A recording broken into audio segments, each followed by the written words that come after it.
코로나 바이러스에 대해서 되게 무서운 얘기가 많잖아요. 코로나 토 이런 것도 코로나 발가락이라던가 그 폐의 음, 흉터라던가 정말 여러 가지 부작용이 일어나고 있는데 사실 제가 들었던 것 중에 사실 좀 흥미롭다고 해야 되나? 좀 무서웠던 거는 뭐냐면 혈전증에 대한 이야기거든요.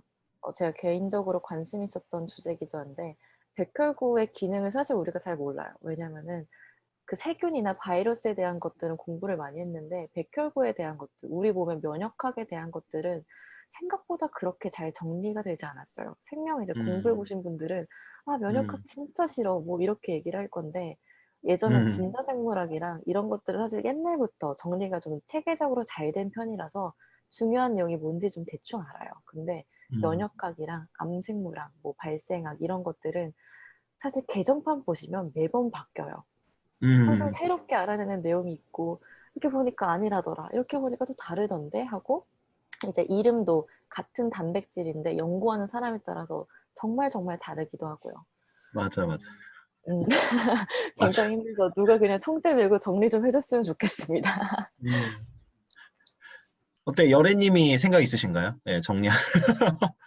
아, 이제 저보다는 이제 컴퓨터를 잘 다루시는 분이 해줬으면 좋겠고요. 컴퓨터 공학 그런 사이언스 쪽 데이터 음. 묶어가지고. 존재감을 좀 살리기 위해서 그 바이러스 관련된 재밌는 경제학 지식을 좀 알려드리려고 해요. 네. 어떤 거냐면은 경제학 공부하시는 분들은 이런 거 아실 거예요. 그러니까 수요와 가격이 이제 반비례하게 움직이잖아요. 예를 들어서 가격이 비싸지면 사람을 덜 사고 그리고 가격이 낮아지면 많이 사잖아요. 이런 거를 우리가 흔히 노멀 굿즈라고 해서 아마 배웠을 거예요. 일반재 이런 식으로. 그리고 반대로 사람들의 인컴 그러니까 소득 수준이 올라가면 덜 사는 물건들이 있어요. 상식적으로 음, 우리가 돈이 많으시면 더 살 것 같은데 덜 사는 물건이 뭐냐라고 하면은 뭐 맥도날드 햄버거. 한국은 물론 비싸죠. 음, 미국에서는 이제 저소득층이 주로 맥도날드 햄버거를 먹다 보니까 그런 걸 안 먹고 좀 더 비싼 뭐 10만 원짜리 아니고 뭐 10달러짜리, 20달러짜리 햄버거를 먹게 된단 말이에요. 그래서 이런 이제 굿즈들이 나눠지는데 백신에 대해서 재밌는 거는 백신은 사실 가치를 측정해야 되는데 개인들이 그 백신의 가치를 측정하기 굉장히 어렵거든요. 그 이유가 그렇죠. 뭐냐면은 백신을 맞았어요. 질병에 안 걸렸습니다.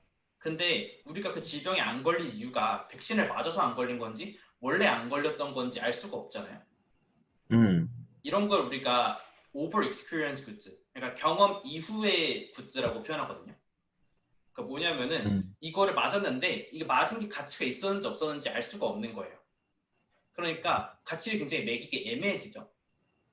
그리고 음, 이거랑 좀 반대되고 그냥 좀 다르게 유사한 게 뭐냐면 익스피리언스 굿즈라 그래가지고 경험제라고 표현할 것 같은데 한국어로 예를 음, 들어서 우리가 미용실 한 번도 안 가봤다라고 가정을 하면은 머리 자르는 게 얼마의 가치인지 잘 모르잖아요. 그렇죠. 그런데 머리를 잘라보고 한번 경험을 해보면 그거의 가치를 알 수가 있단 말이에요. 이런 걸 이제 경험제, 한국어 경험제 맞는지 모르겠습니다. 네, 익스피리언스 굿즈라고 경험제라고 할 하는데, 거 맞을 거예요. 예. 네, 그래서 이런 게 있다. 그래서 백신은 사실 경제학적으로 봤을 때 이 가치를 매기가 굉장히 애매하다. 왜냐면 그걸 맞아도 우리가 그것 때문에 질병에 안 걸렸는지 혹은 원래 안 걸렸던 사람인지 알 수가 없으니까 뭐 이런 얘기를 좀 음. 해봤습니다. 이것도 조금 법적으로도 얘기해 볼 수 있는데, 경험제인 경우가 손해배상 산정하기가 정말 힘들어요. 그렇겠네요. 그리고 예, 인과관계를 찾기도 되게 힘듭니다. 그러니까 예를 들어서 이 백신을 맞았는데 이걸로 인해서 부작용이 났는지 아니면 다른 것 때문에 부작용이 났는지 알 수가 없고 그러면은 그 인과관계를 확인하려고 해도 쉽지가 않고 그러니까 음, 이런 것들이 항상 되게 그 실제로 경제적으로 문제되는 것들이 이게 법적으로도 항상 연결돼서 문제가 되기 때문에 실제로 손해배상이나 이런 거 청구할 때 그 문제가 많이 발생해요. 특히 그리고 문제 많이 되는 게 레몬 시장 같은 거. 레몬 시장이요? 네네네네. 어떤 거죠? 잘 모르겠는데. 이게 잠시만요. 레몬 시장이 정보의 비대칭성 때문에 그 소비자들이 제대로 된 제품을 구별하지 못하는 상황이거든요. 경제학자보다 더 잘하시네요. 그래서 이게 이제 아마 이것도 아마 노벨 경제학상 받은 그걸 텐데 이게 중고차 시장을 가지고 연구를 한 거예요. 이거는. 네네. 근데 이제 이 중고차가 괜찮냐 아니냐를 알 수가 없다는 거죠, 소비자가. 아, 그거군요. 네네. 그걸 레몬 시장이라고 네네네. 했군요. 그쵸, 그쵸. 그래서 이제 그런 것도 비슷한데, 이제 그 경우가 문제가 많은 게, 이제 일반 법적인 상황에서도, 이 차가 문제가 있는지 없는지를 내가 운전을 해봐야지 알 수 있는데 운전해보기 전까지는 모르고 또 운전을 해본다고 하더라도 이게 원래 이런 차인 건지 문제가 있는 차인 건지 구별을 못해요. 그쵸. 네, 그래서 이제 이런 상황에서 그러면 예를 들어서 한 달 정도 운전을 하고 다녔는데 사고가 났어요. 갑자기 차가 막 잘 안 움직여서. 그러면은 제가 이제 손해배상 소송을 거는데 이게 이 손해가 내가 사고 난 게 이 차가 원래부터 별로여서 그랬는지 아니면 내가 운전하면서 뭐가 잘못된 건지 알 수가 없다는 거죠. 음, 그래서 이제 이런 것도 좀 많이 문제가 항상 되는데 백신도 사실 일반 사람들 입장에선 이 백신이 나한테 효과가 있는지 없는지를 사실 알 수가 없으니까. 그리고 이 백신의 문제가 돼서 내한테 아픈 건지 아니면 다른 것 때문에 내가 아픈 건지 이 부분도 확인할 수가 없으니까 좀 현실적으로 뭐 만약에 피해가 발생한다고 하더라도 실질적으로 구제받기가 좀 어려운 것 같아요. 네, 갑자기 그냥 얘기하다 보니까 그 생각이 나네요. 저는 백신을 약간 울타리라고 얘기를 하고 싶은데 그게 음, 부작용이 나는 확률이 이제 뭐 크게 대충 잡으면 한 10,000명당 1명 정도라고 알고 있잖아요. 근데 네. 이제 미국에서는 뭐 본인 몸에 대한 자유를 외치면서 백신을 안 맞는 사람들이 굉장히 많아요. 근데 그런 음, 거를 보면서 위험한 게 뭐냐면은 백신을 맞는 사람들이 퍼센트 정도가 있어요. 뭐 음, 70% 이렇게 내려가면은 다 같이 걸리고요. 음, 올라가면은 이제 대부분 안 걸리는 상황이 된다고 알고 있는데, 그랬을 때 음, 보건에 대한 규제는 어디까지인가, 백신도 그런 개인의 자유에 넣어줘야 되는가에 대해서는 저는 아니라고 생각을 하거든요. 왜냐면은 음, 이게 일종의 약간 항체가 아예 없는, 백신이 없는 기본적으로 사람의 몸은 그냥 맨몸이라고 생각을 해요. 백신을 음. 맞고 그게 일종의 울타리가 되는 거죠. 근데 울타리는 사실 하나만 있으면 그 울타리가 아니잖아요. 그냥 옆으로 지나가면 되지. 그런 것처럼 울타리를 약간 사람들이 하나하나가 울타리가 돼서 그거를 막아준다고 생각을 하거든요. 그런 음, 인식이 좀 더 많이 좋아졌으면 좋겠고, 그리고 음, 추가로 말하고 싶은 거는 이제 메르스랑 지금 코로나 바이러스에 대한 정부의 정보 나눔이라고 해야 될까요? 그런 거에 대한 음, 건데, 사실 메르스는 사망률이 굉장히 높았어요. 30%를 왔다 갔다 했는데, 보건당국 비밀주의를 내세우면서 좀 이상한 허위 유포하는 사람을 엄벌에 처하겠다라는 뉴스를 보셨던 걸 다들 기억하실 거예요. 네네. 반대 올 초에는 이제 질본에서 항상 매번 브리핑 하시고 이제 그 당국 음, 본부장님이 굉장히 고생하는 거를 국민들이 실시간으로 봤는데 사실 증상만 보면 코로나 굉장히 무섭습니다. 왜냐하면 제가 아까 관심 있는 게 백혈구 쪽이라고 했는데 그 중에서 이제 가장 전 연령대에 먼저 영향을 끼치는 증상은 미각하고 후각이 없는 거예요. 또 음, 다르게 이제 나타나는 게 혈전증인데 이게 뭐냐면 사이토카인 폭풍에 의해서 뭐 음, ADRS, 급성 호흡기 폐렴 증후군 뭐 이런 거에 많이 사망 원인이 된다고 하는데 기본적으로 바이러스가 이제 온몸에 퍼지는 거죠. 온몸에 음, 퍼지는데 저는 NET라고 약간 그물 같은 거거든요. 백혈구가 이 기능을 나타내게 된 게 2002년이니까 사실 학계에서 오래된 건 아니에요. 발견이 된 거는 연구가 많이 된 거라고도 얘기하기 어렵지만 혈전증이 굉장히 무서운 게 뭐냐면 국소 부위에서 내가 여기 감염이 됐으면은 이 부위에서만 그물을 던져가지고 바이러스를 잡는 거죠. 음, 근데 바이러스가 그렇게 치명률이 높지 않은 상태에서 내 온몸에 퍼졌을 때 온몸에서 그물을 던진다고 생각을 해보세요. 음, 그래서 이제 혈전증이 전신에 이제 걸쳐가지고 그런 증상이 이제 코로나에서 보이고 있거든요. 사실 굉장히 무섭잖아요. 얘기만 들으면은. 그냥 폐에만 끼치는 게 아니라 뭐 뇌라던가 아니면은 뭐 사지 말단 부위, 말초 부위, 뭐 발가락이라던가 그쵸. 신장이라던가 흉터도 굉장히 심하고요. 증상이 되게 고통스럽고 무섭습니다. 이런 거에 대해서 경제학적인 측면을 또 생각을 해봤을 때 사실 그러니까 제가 전염병의 시초라고 말을 했잖아요. 음, 아까 그 5가지 뭐 전쟁, 뭐 경제 대공황, 뭐 난민, 기후변화 이런 것 중에서 전염병이 전쟁이랑 경제 공황 쪽으로 이어지기 굉장히 쉬워요. 난민도 그렇고요. 그래서 맞죠, 그런 맞죠. 정보의 가능성, 공유성을 어느 정도 조절을 해야 된다고 생각을 하는데 여기에 대해서 뭐 경제학적으로는 궁금합니다. 사실 저희는 이제 생명, 뭐 사람의 그런 목숨 기준으로 생각하기 쉬운데 음, 경제도 이제 장기적으로 보면은 항상 고려해야 될 중요한 요소다 보니까.